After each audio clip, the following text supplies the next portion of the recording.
Hi friends, welcome back to the జేసాఐజీ tutorials. Today చూసుకున్నట్లయితే మనము రాయలసీమ యూనివర్సిటీ నుంచి మరొక ప్రీవియస్ క్వశ్చన్ పేపర్ గురించి అయితే మనం డిస్కస్ చేద్దాం.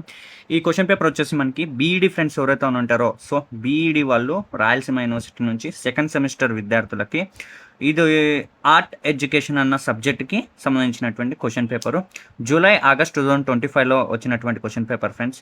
ఈ క్వశ్చన్ పేపర్ ఫార్మాట్ చూసుకున్నట్లయితే మీకు 1.5 hour ఎగ్జామినేషన్ రాయాల్సి ఉంటుంది. 40 మార్క్స్కే ఎగ్జామినేషను. అండ్ పార్ట్ అంటే సెక్షన్ ఏలో కావచ్చు, పార్ట్ ఏలో కావచ్చు, మీకు 5 మార్క్స్ క్వశ్చన్స్ ఉంటాయి. 5 క్వశ్చన్స్కి ఆన్సర్ చేయాల్సి ఉంటుంది.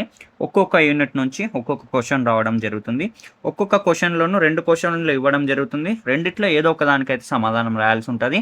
మనకి 1.5 పేజ్ లేదంటే 30 lines ఉండే విధంగా సమాధానం అయితే రాసినట్లయితే మీకు 5 మార్క్స్ అనేవి వచ్చేస్తాయి ఫ్రెండ్స్. ఆలస్యం చేయకోకున్నట్ల క్వశ్చన్లు ఏ విధంగా వచ్చాయన్నది చూద్దాము. ఫస్ట్ యూనిట్లో చూసుకున్నట్లయితే వాట్ ఈస్ రోల్ ఆఫ్ భవ పాత్ర ఏమిటి అన్నదాని గురించి మీరు రాసినట్లయితే 5 మార్క్స్ వస్తాయి. లేదు అది రాదు అనుకుంటే what is main by art, కళ అంటే ఏమిటి అన్నదాని గురించి రాసినా కానీ మీకు 5 మార్క్స్ అయితే వస్తాయి ఫ్రెండ్స్. సెకండ్ క్వశ్చన్ చూద్దాం. సెకండ్ యూనిట్ నుంచి సెకండ్ క్వశ్చన్ వచ్చేసి how does art reflect society, కళ సమాజాన్ని ఎలా ప్రతిబింబిస్తుంది. అంటే ఆర్ట్ అనేది ఏ విధంగా ఉంటుంది సొసైటీలో అన్న దాని గురించి మీరు రాయాల్సి ఉంటుంది. లేదు అది రాదనుకుంటే బి క్వశ్చన్ చూడండి. What is the value of art in education, విద్యలో కళ యొక్క విలువ ఏమిటి. ఈ రెండిట్లో ఏదో ఒక దానికి రాయండి. 5 మార్క్స్ అయితే వస్తాయి. ఆన్సర్ రాసేటప్పుడు మీరు గుర్తుపెట్టుకోండి 1.5 పేజీ లేదంటే 30 lines ఉండే విధంగా అయితే రాయాల్సి ఉంటుంది ఆన్సర్. ఓకేనా. ఇది సెకండ్ యూనిట్ నుంచి వచ్చినటువంటి క్వశ్చన్. మనం థర్డ్ యూనిట్ నుంచి ఏ విధంగా వచ్చిన క్వశ్చన్ చూద్దాము. 5 మార్క్స్ క్వశ్చన్స్లో థర్డ్లో చూడండి. Give 5 examples of visual art in teaching. టీచింగ్లో విజువల్ ఆర్ట్ కొన్ని ఎగ్జాంపుల్స్ని అయితే ఇచ్చినట్లయితే మీకు 5 మార్క్స్ అయితే వస్తాయి ఫ్రెండ్స్. ఓకేనా. తెలుగులో చూడండి. బోధనలో దృశ్య కళలకు కొన్ని ఉదాహరణలు వ్రాయము. ఓకేనా. బోధనలో దృశ్య కళలకు కొన్ని ఉదాహరణలను వ్రాయము. లేదా దాని గురించి మీకు అంత తెలియదంటే వాట్ ఈస్ డ్యాన్స్, నృత్యం అనగానేమి.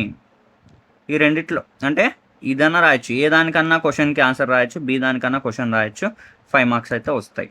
ఇది మనకి థర్డ్ యూనిట్ నుంచి వచ్చినటువంటి క్వశ్చన్స్. ఓకేనా. నెక్స్ట్ ఫోర్త్ యూనిట్ నుంచి ఏ విధంగా వచ్చాయో చూద్దాం.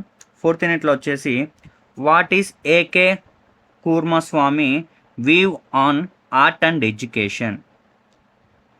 ఏకే కుమారస్వామి అనే వ్యక్తి ఉన్నాడు.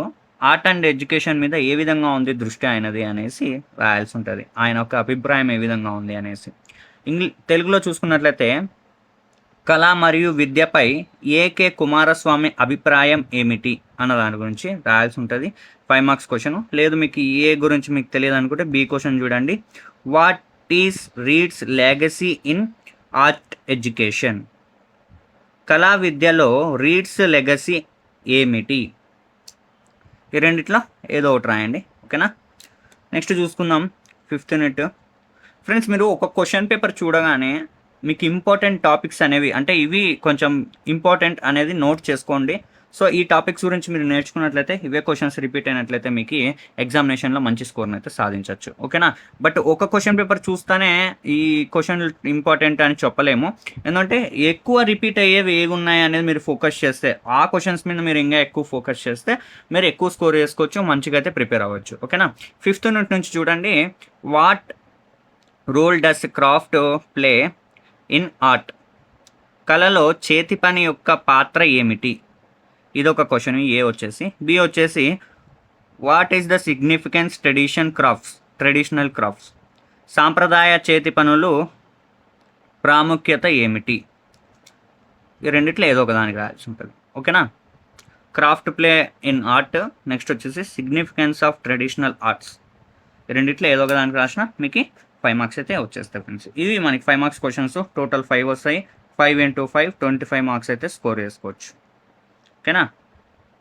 నెక్స్ట్ 15 మార్క్స్ క్వశ్చన్ ఉంటుంది. ఒకటే ఒక క్వశ్చన్ 15 మార్క్స్. ఓకేనా. ఆ 25 5 marks questions plus 15 marks question ఒకటి, టోటల్ మీకు 40 మార్క్స్. ఓకేనా. సెక్షన్ బి నుంచి 15 మార్క్స్ ఒక క్వశ్చన్ ఉంటుంది. అంటే ఒక క్వశ్చన్లో మీకు 2 క్వశ్చన్లు ఇవ్వడం జరుగుతుంది. రెండిట్లో ఏదో ఒక దానికి ఆన్సర్ చేసినా మీకు 15 మార్క్స్ అయితే వస్తాయి. ఆన్సర్ చేసేటప్పుడు మీరు 4 పేజీలు లేదంటే 80 లైన్లు వచ్చే విధంగా అయితే ఆన్సర్ చేయాల్సి ఉంటుంది. ఓకేనా. How do Indian festivals reflects cultural diversity? భారతీయ పండుగలు సంస్కృతి వైవిధ్యాన్ని ఎలా ప్రతిబింబిస్తాయి? ఇది అనమాట క్వశ్చన్. ఓకేనా. లేదు అది మాకు రాదు అనుకుంటా అంతగా. ఈడ వాట్ ఈస్ రస, హౌ డస్ రస ఇంపాక్ట్ ఇండియన్ ఆర్ట్ ఫార్మ్స్? మనము రస అంటే అంటే మీకు జస్ట్ ఇప్పుడు చెప్తా అన్న, నవరసాలు అనేసి వింటాం కదా. సో ఆ నవరసాల గురించి మనం రాయాల్సి ఉంటుంది. అదే దాంట్లో రస అంటే సింగులర్గా ఇచ్చాడు వాడు. రస అంటే ఏమిటి, అది ఇండియన్ ఆర్ట్ ఫామ్స్ మీద ఏ విధంగా ఇంపాక్ట్ని చూపిస్తాయి అనేసి మీరు రాసినట్లయితే మీకు 15 మార్క్స్ అయితే వస్తాయి ఫ్రెండ్స్. ఓకేనా. తెలుగులో చూడండి, రస అంటే ఏమిటి? రస భారతీయ కళారూపాలను ఎలా ప్రభావితం చేస్తుంది? ఇది ఫ్రెండ్స్ మనకి క్వశ్చన్ పేపరు. సో మీకు ఈ క్వశ్చన్స్ అనేవి ఇంట్రొడ్యూస్ అయినాయి అనుకుంటున్నాను, ఆర్ట్ ఎడ్యుకేషన్లో ఏ విధంగా క్వశ్చన్లు అడుగుతారు ఏంటి అనేసి. సో ఇవన్నీ మీరు చూసుకొని నోట్ చేసుకొని ప్రిపేర్ అయినట్లయితే ఎగ్జామినేషన్స్లో మంచిగా అయితే పర్ఫార్మెన్స్ చేయొచ్చు అనమాట. So thanks for watching entire video friends. మరొక క్వశ్చన్ పేపర్తో మళ్ళీ కలుసుకుందాం. Bye bye.